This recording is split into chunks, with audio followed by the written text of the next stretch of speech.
Occasion ఏదైనా location ఎక్కడైనా తెలుగువారి వేడుక అంటే ఆలివ్ మిఠాయి ఉండాల్సిందే. His Holiness శ్రీ శ్రీ శ్రీ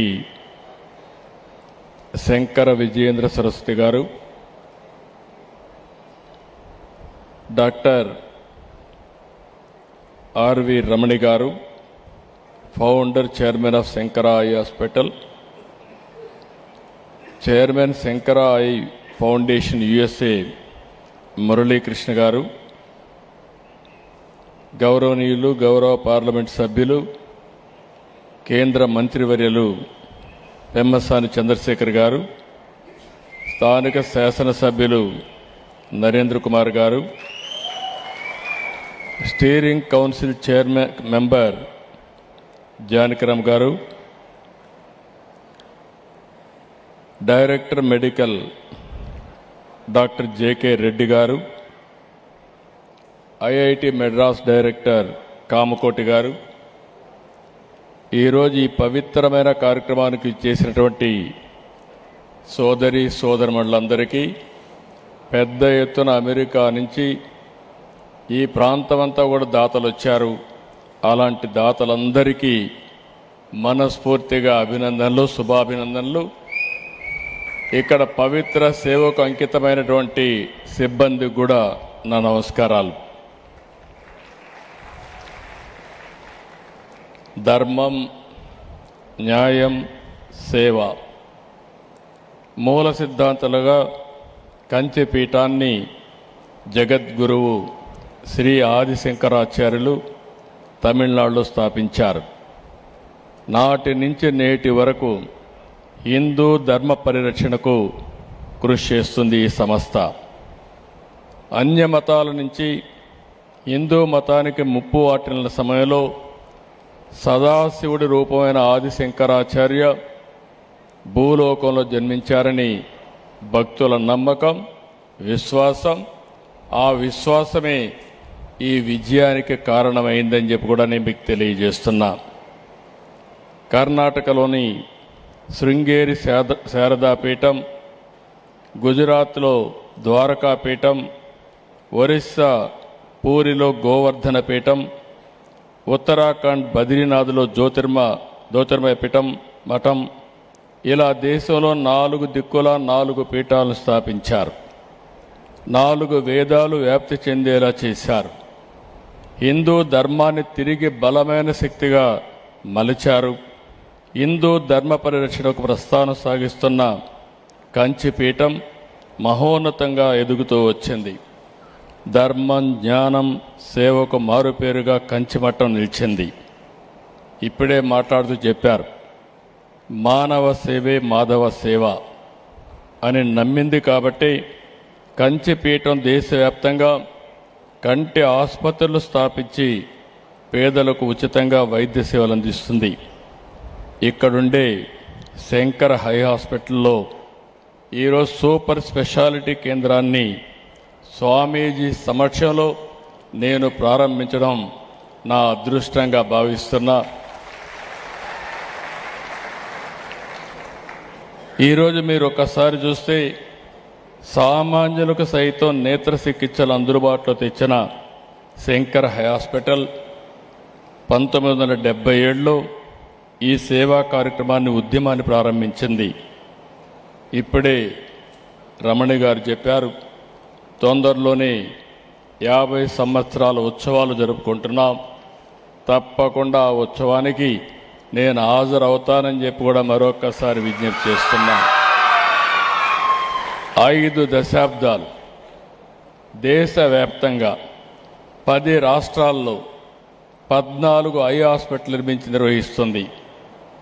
ఇప్పటి వరకు 30 లక్షల మందికి ఉచితంగా కంటి శస్త్రచికిత్సలు చేశారు.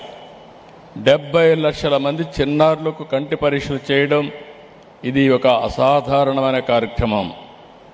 ఈ ఆసుపత్రిలో రోజుకి సగటున 750 మంది ఉచిత కంటి శస్త్రచికిత్స జరుగుతాయని తెలిసి చూస్తే నాకే ఆశ్చర్యం వేసింది. అలాంటి ఉదాత్తమైన కార్యక్రమాన్ని చాలా సమర్థవంతంగా నిర్వహిస్తున్న మిమ్మల్ని అందరినీ మరొక్కసారి రాష్ట్ర ప్రభుత్వం తరఫున అభినందిస్తున్న ధన్యవాదాలు, కృతజ్ఞతలు కూడా.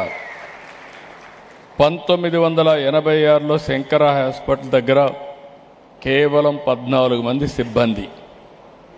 ఈరోజు 2268 మంది సిబ్బంది పనిచేస్తున్నారు. దేశం మొత్తం 2570 పడకలున్నాయి.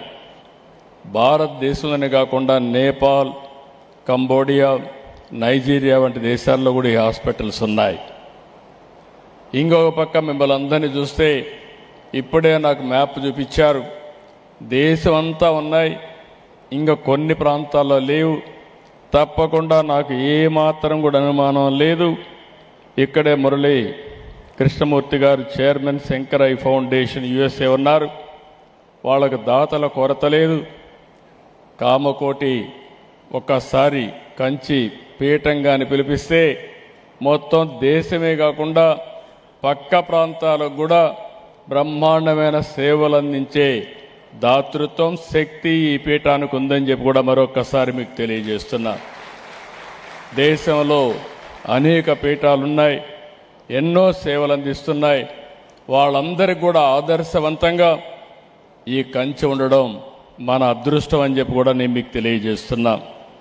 గుంటూరులోని శంకర హాస్పిటల్ 2300 నుంచి మంచి సేవలు అందిస్తూ ఉంది. 4 లక్షల పైగా ఉచిత కంటి శస్త్రచికిత్సలు ఇక్కడ జరిగాయి. 9 లక్షల మందికి పరీక్షలు చేశారు. 300 పడకల సామర్థ్యంతో రోజుకు 2500 నుంచి 3000 మంది రోగులకు సేవలు అందిస్తున్నారు. ఈరోజు మళ్ళీ super speciality eye care black ప్రారంభించారు. దీనివల్ల రాబోయే రోజుల్లో సేవలన్నీ కూడా డబుల్ అయ్యే పరిస్థితి వస్తుంది. ఈరోజు ఇక్కడ చూస్తే ఏదో ఫ్రీగా చేస్తుందనేది కాకుండా చాలా వరకు సమర్థవంతంగా చేస్తున్నారు. ఒక్క మాటలో చెప్పాలంటే రెయిన్బో ప్రోగ్రాం ద్వారా ప్రత్యేకంగా పిల్లల కంటి ఆరోగ్యంపై దృష్టి పెట్టడాన్ని అభినందిస్తున్నా. ఇంకో పక్క శంకర ఐ యొక్క గ్రామీణ సేవా ప్రాజెక్టు గిఫ్ట్ ఆఫ్ విజన్, అంటే విజన్ను దానం చేయమని ఒక మంచి కార్యక్రమాన్ని ఇస్తే ఇప్పటి వరకు 32,000 శిబిరాలు మొత్తం నిర్వహించే పరిస్థితికి వచ్చారు. రోగుల్ని హాస్పిటల్కి తీసుకొచ్చే దగ్గర నుంచి వైద్య పరీక్షలు చేయడం, అత్యాధునిక చికిత్స, మెడికల్ అందించడం అన్నీ కూడా ఒక పవిత్రమైన భావంతో చేస్తున్నారు. అత్యున్నతంగా చేస్తున్నారు. నాకు అనిపిస్తుంది ఓసారి ఇక్కడుండేవాళ్ళు నా దగ్గరికి వస్తే ఒక విధంగా ప్రవర్తిస్తారు, ఇక్కడికి వస్తే ఇంకొక విధంగా ప్రవర్తిస్తారు. అంటే నా దగ్గరికి వచ్చినప్పుడు రాజకీయ నాయకుడిగా చూస్తారు, ఇక్కడికి వస్తే స్వామి దగ్గరికి వస్తే భక్తులుగా మీరంతా ఉండి ఏ విధంగా సేవ చేయాలనో సేవకు అంకితం అవుతారు. అదే ఈ సంస్థను నడిపిస్తూ ఉందని చెప్పి కూడా నేను మీకు తెలియజేస్తున్నా. ఇదే హాస్పిటల్ బయట ఉంటే అది కమర్షియల్గా ఉంటుంది. అదే హాస్పిటల్ ఇక్కడ ఉంటే ఇక్కడ పనిచేసే సిబ్బంది మొదలుకొని వచ్చే రోగుల వరకు పవిత్రమైన భావంతో వస్తారు, దేవుని మీద నమ్మకంతో వస్తారు. దానివల్ల చాలా తొందరలో వాళ్ళు అనుకున్న లక్ష్యం కూడా నెరవేర్చే పరిస్థితి వస్తుంది. ఇలాంటి చాలా అవసరం. నేను వారి మెసేజ్ ఇప్పుడే విన్నాను. నేను కూడా కంచి పీఠాధిపతి ఆశీస్సులతో ఈ సోలీనెస్ శ్రీ శ్రీ శంకర విజయేంద్ర సరస్వతి గారి ఆశీస్సులతో ఈ రాష్ట్రంలో ఒకటే ఆలోచిస్తున్నాను. హెల్తీ, వెల్తీ, హ్యాపీ సొసైటీ నా ఆలోచన. శంకరాచార్య గారు ఎప్పటి నుంచో చెప్తున్నారు.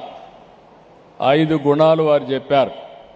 ఆ 5లో కూడా పేదరికం లేని సమాజాన్ని చూడాలనేది వారి కళ, వారి ఆశయం, వారి ఆశీస్సులు. అలాంటి పేదరికం లేని సమాజాన్ని మనం నిర్మాణం చేయలేమా అని ఆలోచించినప్పుడు ఇది అసాధ్యం కాదు, అందరం అనుకుంటే సాధ్యం, అది తప్పకుండా సాధిస్తామని చెప్పి నేను మీకు తెలియజేస్తున్నాను. ఇంకొక పక్క మీరు ఒక్కసారి ఆలోచిస్తే ఈరోజు ప్రతి ఒక్కరి ఆరోగ్యం చాలా ముఖ్యం. నేను ఇక్కడికి వచ్చినప్పుడు హెల్త్ గురించి మాట్లాడుతున్నాం కాబట్టి అందుకే ఈ ప్రభుత్వం ఒక వినూత్నంగా ఆలోచించాం. యూనివర్సల్ హెల్త్ కవరేజ్ తీసుకొచ్చాం. ఈ రాష్ట్రంలో ఉండే చిన్న పెద్ద అందరికీ 2,50,000 రూపాయలు హెల్త్ ఇన్సూరెన్స్ కల్పించే బాధ్యత ఈ ప్రభుత్వం తీసుకుంటామని చెప్పి కూడా నేను మీకు తెలియజేస్తున్నా. అంతేకాకుండా పేదవాళ్ళందరికీ 25 లక్షల వరకు విలువైన వైద్య సేవలు అందించడానికి ప్రభుత్వ విధానంతో ముందుకు పోతున్నాం.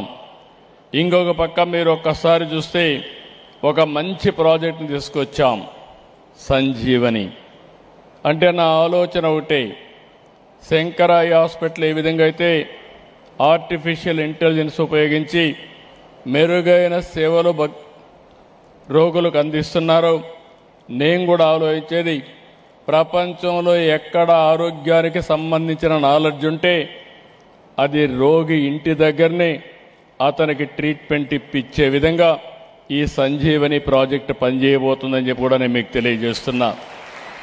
ఈ రాష్ట్రంలో ఉండే 5 కోట్ల మంది ప్రజల యొక్క హెల్త్ రికార్డ్స్ అన్నీ ఆన్లైన్లో పెట్టి డిజిటలైజ్ చేసి హాస్పిటల్స్ కానీ అదే మాదిరిగా ఎవరైతే ప్రాక్టీషనర్స్ ఉంటారో ఏఎన్ఎం వరకు ఆన్లైన్లో ఉంటారు. బిల్ గేట్స్ సహకారంలో వాడు ఫౌండేషన్ ద్వారా ప్రపంచంలో ఉండే నాలెడ్జ్ కానీ టెక్నాలజీ వాళ్ళు తీసుకొస్తారు. ఇప్పటికే ఒక పైలట్ ప్రాజెక్ట్ జరుగుతూ ఉంది. ఈ ప్రాజెక్ట్ కానీ వస్తే రాబోయే రోజుల్లో ప్రపంచానికి ఆరోగ్య విషయంలో ఆంధ్రప్రదేశ్ ఒక మోడల్గా తయారవుతుంది. ఇది ప్రివెంటివ్ హెల్త్కి పోతున్నాం. అదే మరిగా క్యూర్ చేయడానికి కూడా బెస్ట్ నాలెడ్జ్ తీసుకుంటాం. ఇంకో పక్క రియల్ టైం మానిటరింగ్ కూడా చేసి ఏ విధంగా తక్కువ కాస్ట్తో సమర్థవంతంగా హెల్త్ ఇవ్వగలుగుతామో హెల్త్ ఇచ్చే విధంగా ముందుకు పోతానని చెప్పి కూడా నేను మీకు తెలియజేస్తున్నా. ఈరోజు మనందరం గుర్తుపెట్టుకోవాల్సిన అవసరం ఉంది. డబ్బు, హోదా, ఆస్తులు, బంగళాలు, కార్లు ఎన్ని ఉన్నా ఆరోగ్యం లేకపోతే ఉపయోగం లేదు. అందుకే మనం గుర్తుపెట్టుకోవాల్సింది అనారోగ్యమే నిజమైన పేదరికం. ఒక కుటుంబం అనారోగ్యంతో ఉంటే ఆ కుటుంబం పేదరికం లేక ఆటోమేటిక్గా పోయే అవకాశం ఉంటుంది. అలాంటి సమయంలో ఈరోజు మీరు ఒక్కసారి చూస్తే ప్రజా ఆరోగ్యాన్ని కాపాడడానికి శంకర్ హాస్పిటల్ చేస్తున్న సేవల్ని మనస్ఫూర్తిగా అభినందిస్తున్నా. వారికి ఒకటే హామీ ఇస్తున్నా, వారు చేసే సేవా కార్యక్రమంలో తప్పకుండా ఈ ప్రభుత్వం ముందుంటాం, అన్ని విధాలా సహకరిస్తామని స్వామి గారికి నేను హామీ ఇస్తున్నా. ఈరోజు మేమందరం చూస్తే సేవే పరమావధిగా భావించే శ్రీ శ్రీ శ్రీ శంకర విజయేంద్ర సరస్వతి గారి స్వామి గారి మార్గదర్శనంలో నేను వారితో ఎప్పటికప్పుడు టచ్లో ఉంటా. వారి ఆశీస్సులు తీసుకుందాం. ఈరోజు నేను ఒకటే చెప్తున్నా, టెక్నాలజీ సమర్థవంతంగా ఉపయోగించుకుంటే మంచి ప్రభుత్వ విధానాలు తీసుకురాగలిగితే ప్రజల్లో ఇక్కడికి వస్తే మీ ఉత్సాహం చూసా. మీరందరూ సహకరిస్తే ప్రపంచానికి ఆంధ్రప్రదేశ్ రాష్ట్రం ఒక నమూనాగా తయారు చేసే శక్తి ఈ రాష్ట్రానికి ఉంది. అది సంపద విషయంలో కావచ్చు, జ్ఞానం విషయంలో కావచ్చు, లేకపోతే ఆరోగ్య విషయంలో కావచ్చు, ఏ విషయంలో అయినా మనం నెంబర్ 1గా ఉంటాం. ఇప్పుడే స్వామి గారు ఒక మాట చెప్పారు. ఆ రోజు ఉన్నటువంటి స్వామికి, కంచి స్వామికి దేవస్థానం విరాళంగా ఇస్తే ఈ డబ్బులతో సమానంగా ఇంకొంత డబ్బులు ఇచ్చి ధర్మ ప్రచార పరిషత్తు కోసం ఉపయోగించమని ఆ రోజు చెప్తే ఆ రోజు నుంచి ప్రారంభించారు. ఇలాంటి ఒక చిన్న విషయాలు ఒక్కొక్కసారి ఎంత బాగా పనిచేస్తాయంటే ఈరోజు దేశంలోనే నెంబర్ 1 ధర్మ ప్రచార పరిషత్తు టీటీడీ నిర్వహిస్తూ ఉందంటే దానికి నేను గర్వపడుతున్నానని చెప్పి కూడా నేను మీకు తెలియజేస్తున్నా. ఆ రోజు ఎన్టీ రామారావు గారు అన్నదాన కార్యక్రమం ప్రారంభిస్తే ఈరోజు భక్తుల సహకారంతో ఎవరు వచ్చినా ఉచితంగా అన్నదానం శ్రీ వెంకటేశ్వర స్వామి దగ్గర ఇస్తున్నారంటే అది ఆనాటి ఎన్టీ రామారావు గారు చూపించిన చొరవ అని చెప్పి నేను మీకు తెలియజేస్తున్నా. ఇంకొక పక్క నేను వస్తానే ప్రాణదాన కార్యక్రమాన్ని నేను ప్రారంభించాను. ఆ ప్రాణదాన కార్యక్రమాన్ని ప్రారంభించి సిమ్స్ హాస్పిటల్లో నేను ఆ కార్యక్రమం ప్రారంభించి వెంకటేశ్వర స్వామికి ఆ రోజు బ్రహ్మోత్సవాల సందర్భంగా లాంఛనాలు సమర్పించే పరిస్థితిలో నా మీద 23 క్లేమోర్ మైన్స్ బ్లాస్ట్ చేస్తే సాక్షాత్తు వెంకటేశ్వర స్వామి నన్ను కాపాడిన విషయం మరొక్కసారి మీ దృష్టి తీసుకొస్తున్నా. ఆ తర్వాత నేను ఆ కార్యక్రమం సాగుతూ ఉంది. మళ్ళీ కొత్తగా నేను శ్రీవారి సేవకులను ఒక కార్యక్రమం పెడితే శ్రీవారి భక్తులు ఈరోజు మీరు చూస్తే బ్రహ్మాండంగా వాలంటరీ సర్వీసులు చేసే పరిస్థితికి వచ్చారు. ఇప్పుడు మొన్నే ఇంకొక కార్యక్రమం కూడా ప్రారంభించాను. ఆ కార్యక్రమం వెంకటేశ్వర స్వామి దేవాలయాలు ప్రతి ఒక్క క్యాపిటల్లో ఉండాలి. భారతదేశంలో అన్ని రాజధానుల్లో వెంకటేశ్వర స్వామి దేవాలయం ఉండాలి. ఇంకొక పక్క ప్రపంచంలో హిందువులు ఎక్కడుంటే అక్కడ వెంకటేశ్వర స్వామి దేవాలయం కట్టాలని సంకల్పించామని చెప్పి కూడా నేను మీకు తెలియజేస్తున్నా. ఇంకొక పక్క 5,000 దేవాలయాల్ని వెంకటేశ్వర స్వామి దేవాలయాల్ని గ్రామీణ ప్రాంతాల్లో కూడా నిర్మాణం చేయాలని సంకల్పించాం. వేద పండితుల కోసరం ఇప్పుడే స్వామివారి ఆదేశాల ప్రకారం దగ్గర 700 మందికి ప్రత్యేక శిక్షణలు ఇచ్చి వాళ్ళందరికీ కూడా ఆందోళన ఇచ్చే కార్యక్రమానికి శ్రీకారం చుట్టాం. ఇప్పుడే వారు ఒక మాట చెప్పారు. ఈరోజు మన కుటుంబ వ్యవస్థ పటిష్టంగా ఉందంటే ఇలాంటి కంచి లాంటి పీఠాలు చాలా కృషి చేశాయి.